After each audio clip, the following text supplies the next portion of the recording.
Gravipack, c'est un exosquelette qui répond à une problématique majeure aujourd'hui, les troubles musculo-squelettiques.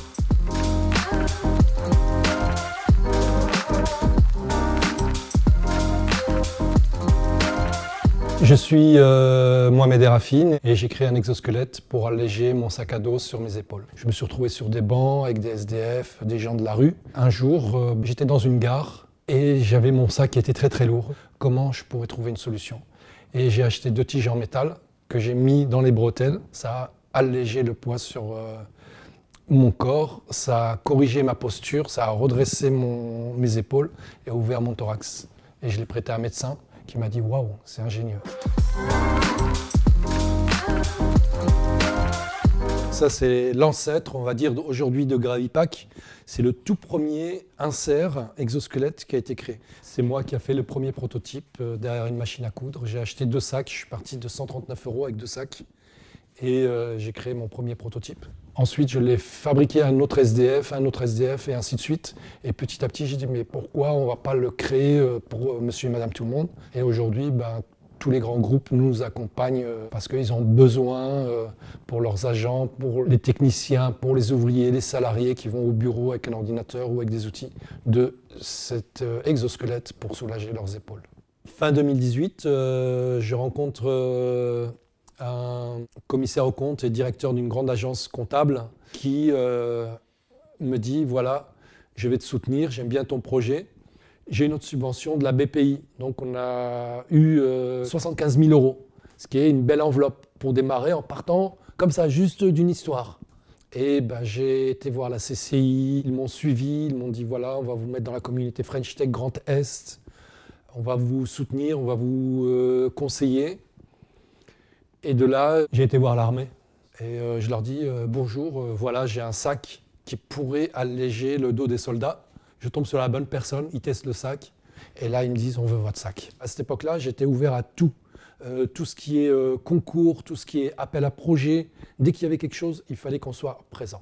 J'ai fait le concours de l'armée des innovations des armées de terre, médaille d'argent ministre de la Défense et médaille d'argent sur 523 inventeurs internationaux. Au concours préfet Lépine international tout de même. Et là, je me suis assis pendant pratiquement 5 jours à me dire mais comment je vais faire? J'avais un cahier, j'avais un stylo et je notais tout ce qui me passait par la tête. J'ai toujours ce cahier, c'est un vieux cahier, c'est des parchemins aujourd'hui. Et j'ai noté tout. Je rencontre un ancien copain qui est comptable et il me dit tu veux rencontrer mon big boss, il peut être intéressé à te trouver des financements. Donc j'ai fait la première levée de fonds en mars 2019, 350 000 € qui tombent. Les gens se battaient pour rentrer dans le projet. On a invité les comptables, on a invité 2-3 amis. On a signé un pacte d'associés. Ce jour-là, c'était une concrétisation de tout ce qui s'était passé au début.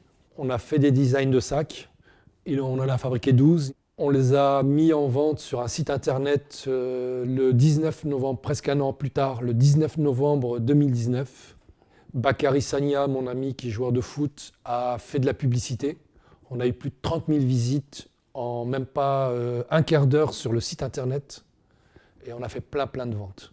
Aujourd'hui, il est commercialisé à Decathlon, Nature et Découverte, Au Vieux Campeur, La Boutique du Dos, Alltrix. Et on a des grands groupes qui nous accompagnent aujourd'hui. On travaille avec la SNCF, la RATP, Airbus, Naval Group et d'autres grosses entreprises comme ça. Et donc aujourd'hui, Gravipack fait des partenariats avec tous ces gens. Nous voulons que notre client soit satisfait à 100%.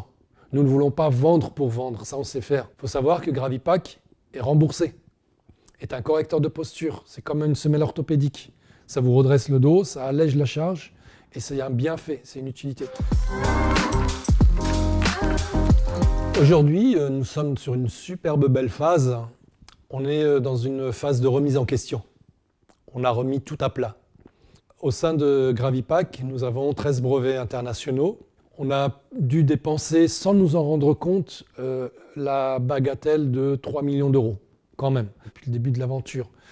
Aujourd'hui, les prochaines étapes de Gravipack, c'est de faire 60 millions € de chiffre d'affaires par an. Nous sommes sur une levée de fonds de 2 millions € prochainement. Nous voulons lâcher des parts sociales de la société. Notre développement d'aujourd'hui, c'est de faire du chiffre d'affaires, d'augmenter ce chiffre d'affaires, de faire du marketing, de faire de la communication, d'être le plus visible possible. Plus on va être visible, plus on va vendre, plus on va créer une richesse interne dans la société. Il y a une belle demande, c'est pour ça qu'on a fait un prix. On n'a pas fait un prix bas pour vendre, vendre, vendre. On a fait un prix bas pour que la personne qui l'achète, elle dise « Waouh, j'en veux un autre, j'en veux un autre ». On a des clients qui en ont 10.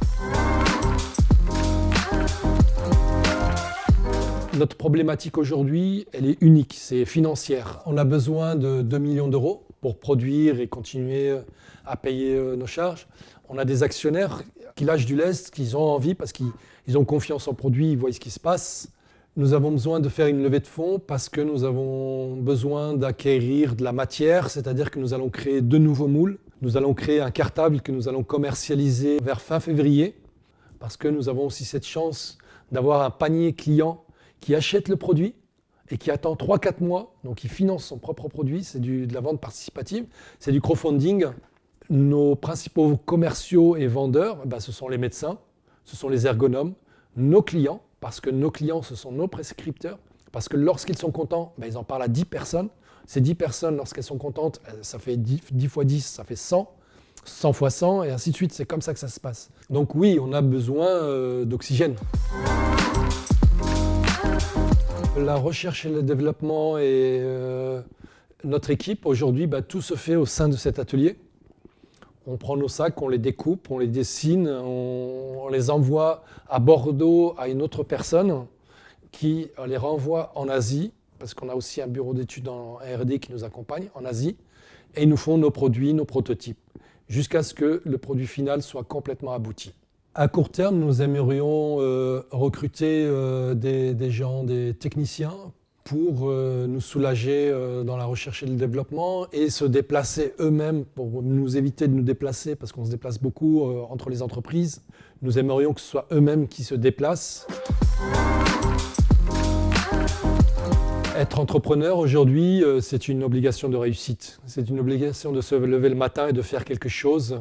Et c'est une obligation d'intégrer tout ce qui est éco-responsable, éco-social, dans son travail. Dans le modèle économique de Gravipack, je veux créer une entreprise à mission et inclusive qui se dise nous sommes un exemple pour d'autres. Notre cœur de cible et notre souhait, c'est de créer une richesse interne. Nous souhaitons mettre à disposition cette innovation dans l'emploi, faire du packaging, faire de l'étiquetage, faire de l'emballage, faire du téléconseil, de la télévente par des personnes non-voyantes, l'emballage par des personnes TR21 trisomiques. C'est cette richesse qui nous intéresse. C'est qu'est-ce qu'on va faire au-delà de gagner de l'argent, qu'est-ce qu'on va faire plus tard pour les autres, pour nos semblables. Nous avons 2 marchés qui vont s'ouvrir, un en Afrique, un au Moyen-Orient, dans les sacs à dos militaires.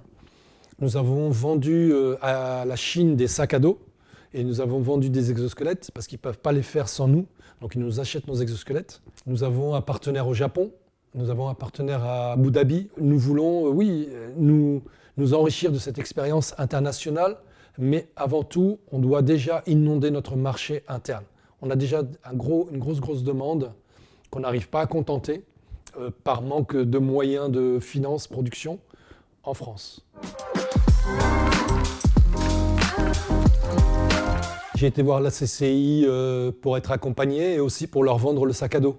Pour leur dire, voilà, vous avez tous des sacs à dos, tout le monde a un sac à dos, vous avez des ordinateurs, des cahiers dedans, est-ce que vous ne voulez pas investir dans mon sac à dos? Ça permettrait de produire, d'avoir de l'argent. Et ils m'ont dit, oui, on peut aussi t'emmener à l'international. Donc on a fait 2-3 réunions, mais c'était encore précoce. Je n'avais pas les moyens techniques et intellectuels et financiers pour aller à l'international, parce que ça coûte cher, l'international. Et il y avait la French Tech Grand Est qui recherchait des startups, et ils m'ont contacté, ils m'ont dit, est-ce que ça vous intéresse d'être dans notre réseau?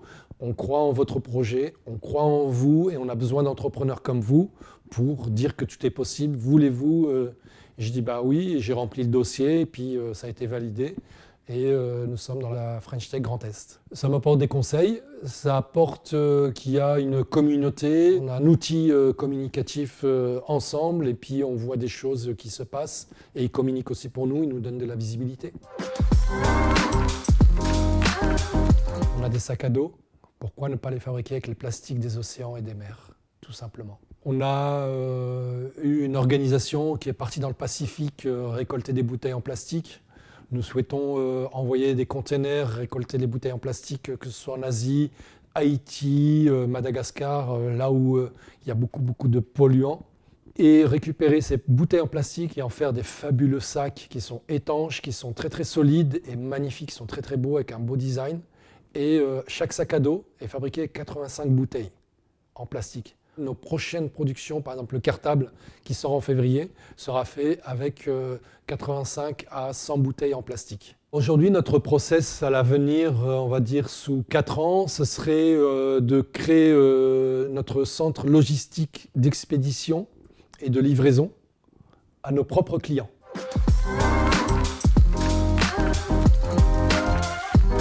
Je suis très fier d'avoir eu mal aux épaules parce que mon sac aujourd'hui m'a soulagé mes épaules parce que je n'ai plus mal.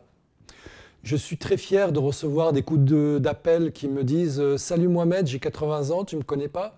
J'ai fait le chemin de Compostelle, je suis en fin de vie et grâce à toi, j'ai fini le Compostelle. » Mais je ne suis pas fier que de moi, je suis fier de tous les gens qui m'entourent. Ouais, je suis très fier de ce que je fais et je continuerai jusqu'à mon dernier souffle. Les entrepreneurs, le conseil que je donnerai, c'est écoute et vas-y.